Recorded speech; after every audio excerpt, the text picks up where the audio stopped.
और अब आपको सीधे लिए चलते हैं दिल्ली, जहां पर तीनों सेनाओं के प्रमुख प्रेस कॉन्फ्रेंस कर रहे हैं। सुनाएंगे।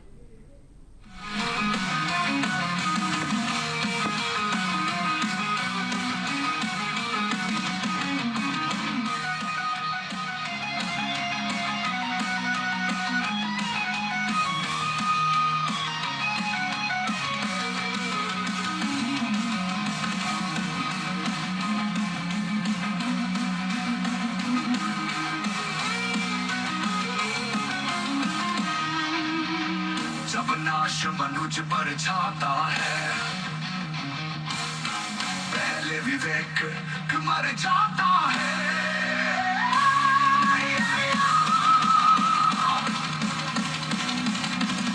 हित वचन नहीं तूने माना, मैत्री का मूल्य न पहचाना, तोले मैं भी अब जाता हूँ, अंतिम संकल्प सुनाता हूँ।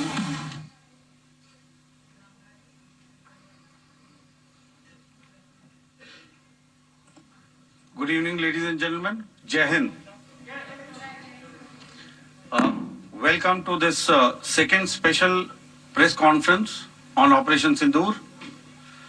Like yesterday, we'll have the opening statements by the three senior officers who are here with me. You all know them well now. However, for those who were not here yesterday, let me introduce you to them. In the middle, we have Air Marshal A.K. Bharti, Director General Air Operations, who will provide insights on the air domain.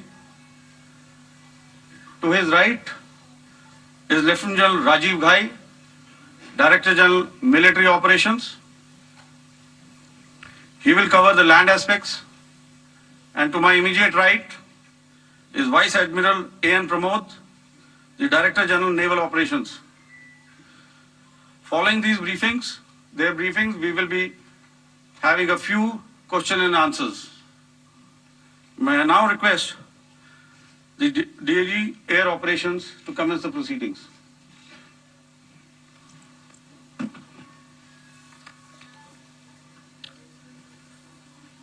Good afternoon, ladies and gentlemen. Yesterday, we had a detailed brief on the successful joint operations that were carried out to destroy the terror infrastructure in Pakistan-occupied Jammu and Kashmir, as well as in Pakistan itself. We also iterated that our fight was with terrorists and their support infrastructure and not with Pakistan military. However, it is a pity that the Pakistan military chose to intervene and bat for the terrorist, which compelled us to respond in kind. दोस्तों, हमारी लड़ाई आतंकवाद और आतंकवादियों के खिलाफ थी। इसलिए 7 मई को हमने केवल आतंकवादी ठिकानों पर ही हमला किया था। पर अफसोस इस बात का है कि पाकिस्तानी सेना ने आतंकवादियों का साथ देना उचित समझा और इस लड़ाई को अपनी लड़ाई बना ली। इस परिस्थिति में हमारी जवाबी कार्यवाही अत्यंत आवश्यक थी और इसमें उनका जो भी नुकसान हुआ, वे खुद इसके लिए जिम्मेदार हैं। हमारी तरफ से हमारी एयर डिफेंस सिस्टम्स देश के लिए दीवार की तरह खड़ी थी और इसको भेदना दुश्मन के लिए नामुमकिन था। This brings me to the point, how have Indian forces managed to minimize the damage to both civilian and military infra in the country in spite of the unrelenting efforts by the Pakistani forces? Most of you and the majority populace within the country have had a lot to say about the layered and integrated air defense systems put in place by the Indian Armed Forces, which includes the assets of the Indian Army, the Indian Navy, in addition to the primary air defense assets of the Indian Air Force. As you all are well aware, this robust AD system comprises of a large variety of multi-layered AD sensors and weapon systems. From point defense weapons like the low-level air defense guns, shoulder-fired manpads, and short-range surface-to-air missiles or SAMs, to area defense weapons like the air defense fighters and longer-range surface-to-air missiles within our inventory.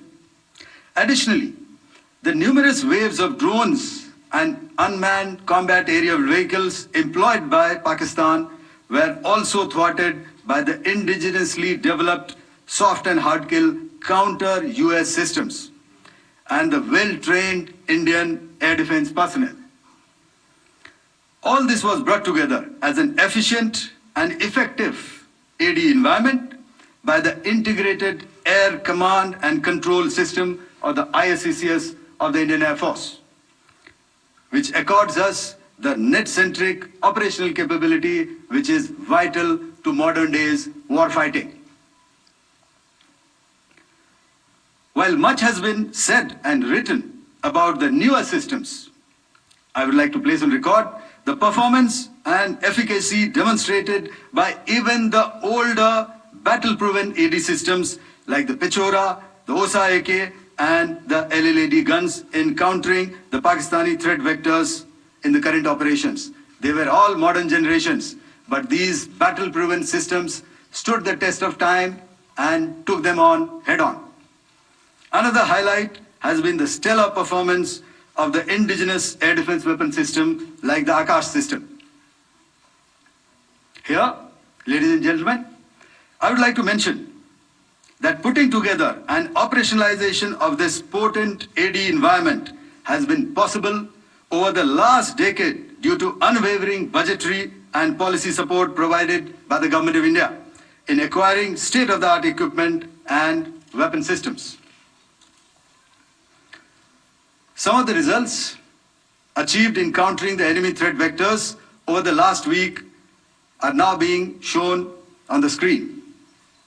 Shown on the screen is the probable enemy PL-15 missile, which is of Chinese origin. This missile has missed its target, and you can see the pieces now which are available with us. Another weapon system or weapon which was found was the long-range rocket, the pieces of which you can now see on the screen. We have talked about the loiter munitions and the unmanned aerial systems, and here are some of the glimpses of those systems which we have brought down. To your right, with the right undercarriage or the wheel, you can see is the Yeeha system, which is of Chinese origin with Pakistan. You can see some